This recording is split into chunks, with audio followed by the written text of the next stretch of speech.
the crucifixion of Jesus Christ. Now, to fully understand what happened in them days, we have to examine every aspect of Christ's suffering. They asked him if he was Christ, the Son of God, and Jesus answered simply, I am. And for this statement of truth, they condemned him as guilty of blasphemy. The guards, they struck him, spit on him, mocked him.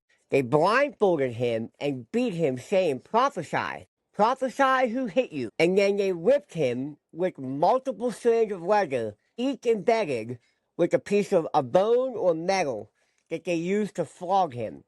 Right? The whip was designed to tear flesh with each and every strike. And every time it made contact with Jesus' back, the bone and the metal would sink into his skin.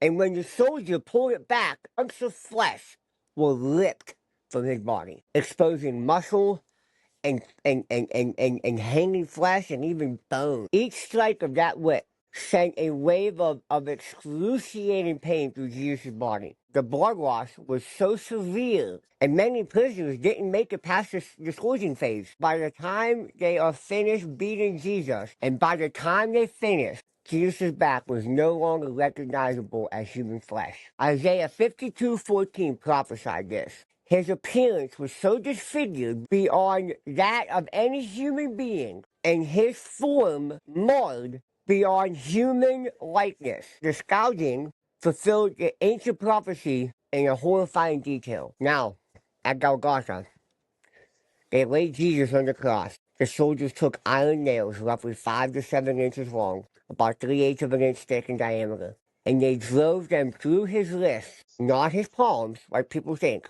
It was his wrists, and through his feet. The nails, while being pounded, would have severed median nerves in the wrist, causing waves of burning, severe pain shooting up his arms. To bleed, he had to actually push up on the nails from his feet, scraping his raw, torn flesh against that rough nail and the rough wood just to take a breath. Each breath was agony.